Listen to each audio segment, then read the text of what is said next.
ዘንድሮ ከ9.2 ሚሊዮን በላይ ችግኝ ለመትከል ቅድመ ዝግጅት መደረጉን የዳሞት ወይዴ ወረዳ ግብርና ጽሕፈት ቤት አስታወቀ። በሚያዝያና ሐምሌ የተከላ ወቅቶች የችግኝ እጥረት እንዳያጋጥም በየቀበሌው በተመረጡ ሞዴል አርሶ አደሮች ማሳ ላይ ችግኝ የማፍላት ስራ ሲሰራ መቆየቱም ተጠቅሷል። በወረዳው አርሶ አደሮች ካፈሏቸው ችግኞች አብዛኞቹ ለምግብነት የሚያገለግሉ ናቸው። ዝርዝሩ የውብሸት ጳውሎስ ነው። ከዚህ ቀደም ችግኞችን ከገበያ ሲገዙ የነበሩ እነኛ አርሶ አደሮች ዘንድሮ ለሸመታ አይወጡም። ምክንያቱም በማሳቸው የተለያየ ዝርያ ያላቸው ችግኞችን በማፍላት ቀድመው ተዘጋጅተዋል። ዋን ኤከር ድርጅት ከወረዳ ድርሻ አካል ጋር በመተባበር ይህንን ስራ ባስጀመሩት መሰረት እስከዚህ ድረስ እየሰራው መቆየት የሚታወስ ሲሆን ይህንን ወደ ምርቱ የሚታይበት ደረጃ የደረስኩበት ይህንን ቡና ከዛ የተጀመረው ነው። የመጀመሪያው እስከ 4 መደብ ቡና ነው። ይሄ ግራቤሊያ ነው።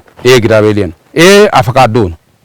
ይህንን ዘር ያመጡት ዋና ከርፈንድ አሁን ድርጅት መጥቶ ይህንን ደግሞ ፎቲም ዘሪን ሞያም ይገዛ ያደረገን የቤተሰቦች ተሳትፎ ይህንን ለመስራት ነው የመከርኩት። በዳሞት ወይዴ ወረዳ ባለፉት ጊዜያት በችግኝ ጣቢያዎች ብቻ የሚፈሉ ችግኞች ቁጥር ከፍላጎቱ ጋር አይጣጣምም ነበር።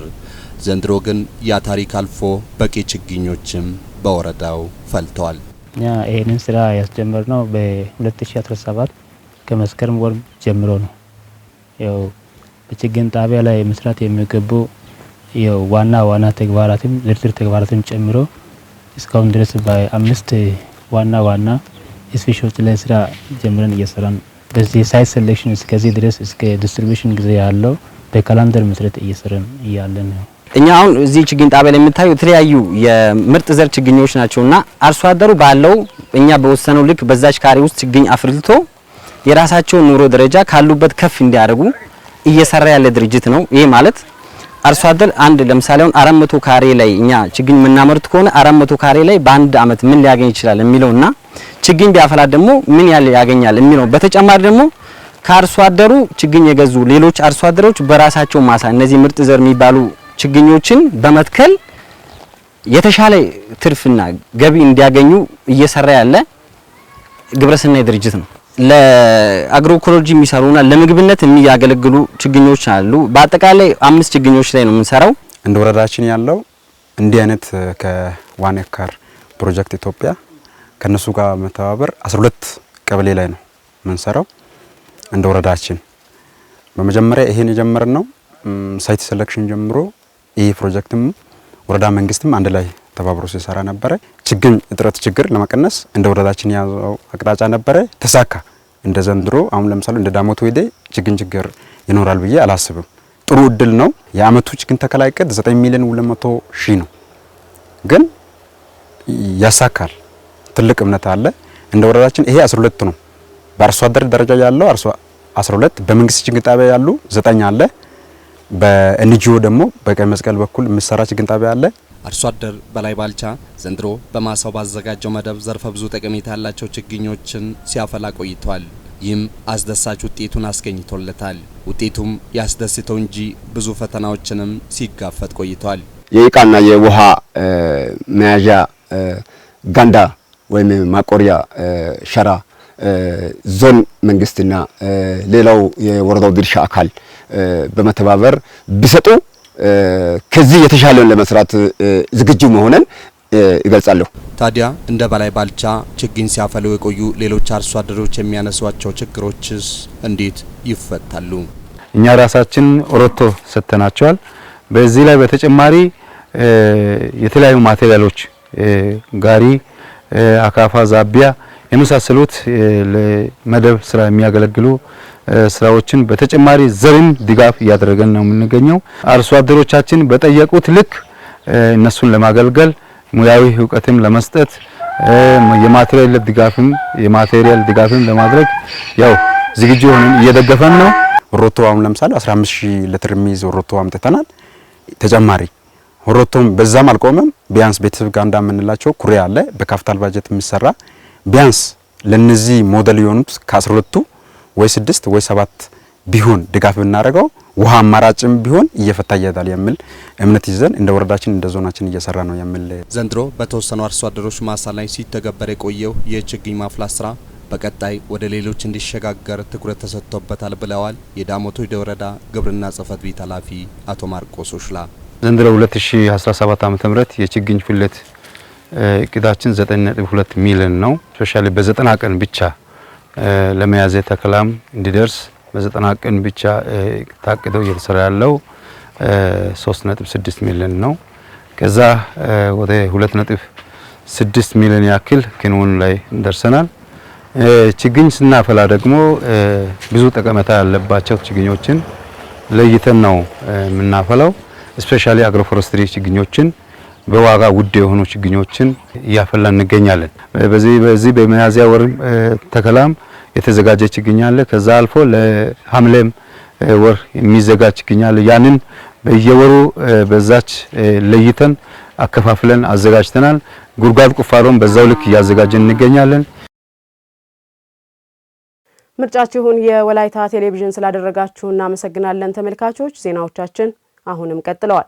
የደቡብ ኢትዮጵያ ክልል ሴቶችና ሕፃናት ጉዳይ ቢሮ በጎፋ ዞን ሳውላ ከተማ ውሎ አዳራቸውን ጎዳና ላይ ሲያደርጉ ለነበሩ 87 ሕፃናት የአልባሳትና የትምህርት ቁሳቁስ ድጋፍ አደረገ።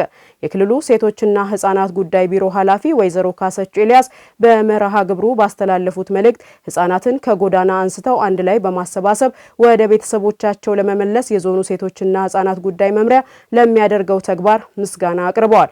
በቀጣይ ወደ ቤተሰብ ተመልሰው ትምህርታቸውን ለሚጀምሩ 87 የጎዳና ላይ ተዳዳሪ ሕፃናት የአልባሳትና የትምህርት ቁሳቁስ ድጋፍ እንደተደረገላቸውም ተናግረዋል። የቢሮው ምክትል ኃላፊና የህፃናት ዘርፍ ኃላፊ ወይዘሮ ምህረት በላይ ህፃናቱ የሚደረግላቸውን የአልባሳትና የትምህርት ቁሳቁስ ድጋፍ ተጠቅመው ወደ ቤተሰቦቻቸው ተመልሰው ራሳቸውን እንዲለውጡ በቀጣይ ክትትል እንደሚደረግም ተናግረዋል። የጎፋ ዞን ሴቶችና ህፃናት ጉዳይ መምሪያ ኃላፊ ወይዘሮ ጸጋነሽ እንግዳ ውሎ አዳራቸውን ጎዳና ላይ ያደረጉ 87 ህፃናት ታድሶ ስልጠና በመስጠት ወደ ቤተሰቦቻቸው ለመሸኘት ቅድመ ዝግጅት መደረጉን ገልጸው ለህፃናት ስለተደረገላቸው ድጋፍ ምስጋና አቅርበዋል። ዘገባው የዞኑ የመንግስት ኮሚኒኬሽን ጉዳዮች መምሪያ ነው።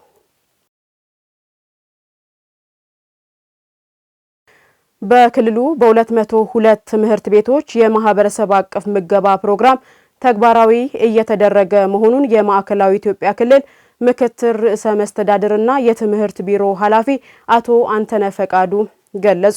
የክልሉ ትምህርት ቢሮ የ9 ወራት እቅድ አፈጻጸም ግምገማ ሲካሄድ ምክትል ርዕሰ መስተዳድርና የትምህርት ቢሮ ኃላፊ አቶ አንተነ ፈቃዱ ባለፉት 9 ወራት በትምህርት ለትውልድ ንቅናቄ 1.1 ቢሊዮን ብር በላይ ሀብት መሰብሰቡን ተናግረዋል።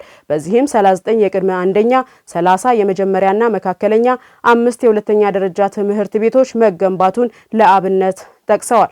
የተማሪዎች ምገባ በትምህርት ቤቶች ተግባራዊ መደረጉ የትምህርት ጥራትን ከማረጋገጥና ብቁ ዜጋ ከማፍራት አንጻር ያለው ፋይዳ ከፍተኛ መሆኑ ተመልክተናል ብለዋል። የምገባ ፕሮግራሙ በማህበረሰቡ ዘንድ ያገኘው ተቀባይነትና ተሳትፎ የሚደነቅ ነው ያሉት ምክትል ርዕሰ መስተዳድሩ ይህንን በቀጣይ የማጠናከርና የማስፋፋት ስራ ይሰራል ማለታቸውን ከክልሉ ትምህርት ቢሮ የተገኘው መረጃ ያመላክታል።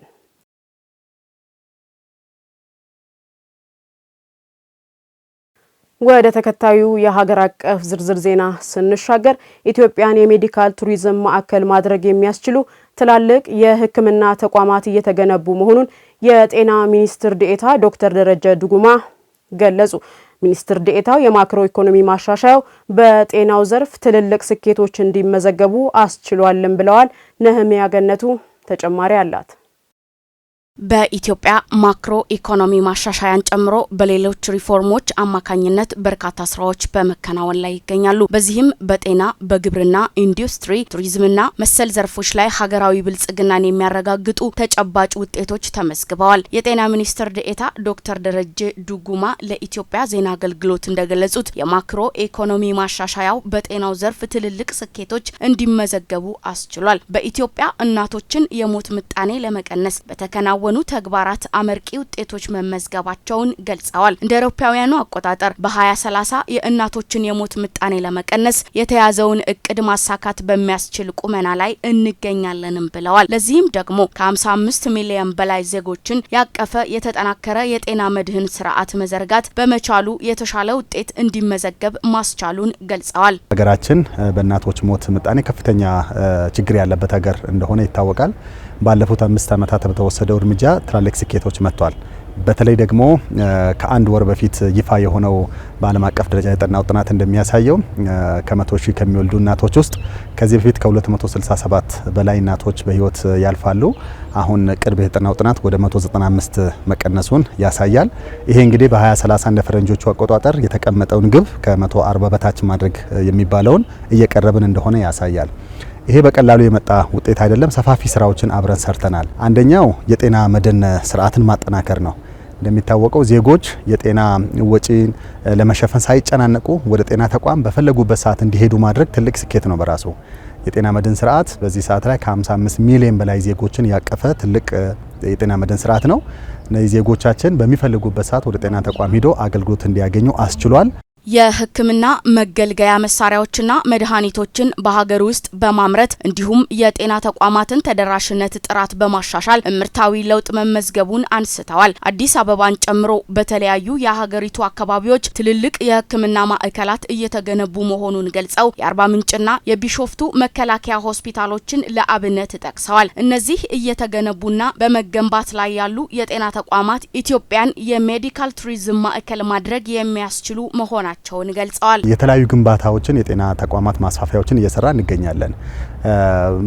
በትንሹ እንኳን አዲስ አበባ ውስጥ አሁን እየተሰሩ ያሉ በፌደራል ሆስፒታሎች የምንሰራቸው ግንባታዎችና ማስፋፊያዎች ከ15 ቢሊዮን በላይ የሚሆኑ ወጪዎችን አውጥተን ትላልቅ ሆስፒታሎችን ማስፋፋት ኢትዮጵያ በቀጣይነት የሜዲካል ቱሪዝም ማዕከል እንድትሆን የተርሸሪ የሕክምና አገልግሎት እንዲስፋፋ ዜጎቻችን ወደ ውጭ ሀገር ሳይሄዱ እዚሁ አገር ውስጥ ሕክምና እንዲያገኙ የሚያስችሉ ትላልቅ ሆስፒታሎችን ቅርብ እንኳን ክቡር ጠቅላይ ሚኒስትር ያስመረቃቸው 2 ተቋማትን መጥቀስ ይቻላል። የአርባ ምንጭ ዩኒቨርሲቲ ሆስፒታልና የቢሾፍቱ ዲፌንስ ሆስፒታል ትላልቅ አቅም ያላቸው ሆስፒታሎች ናቸው። እነዚህ በዚሁ 9 ወራት ውስጥ ወደ ስራ የገቡ ናቸው። ሀገራዊ ሪፎርሙ በተለይም የማክሮ ኢኮኖሚ ማሻሻያው በሕክምና መገልገያ መሳሪያና መድኃኒቶችን በሀገር ውስጥ ለማምረት ትልቅ አቅም መፍጠሩን ገልጸዋል። ህይወት አድን መድኃኒቶች በሀገር ውስጥ እንዲመረቱ ከማስቻላቸውም ባለፈ እንደ ወባ፣ ኮሌራ ክፉኛ በሽታዎችን በቀላሉ መከላከልና መቆጣጠር መቻሉን ገልጸዋል።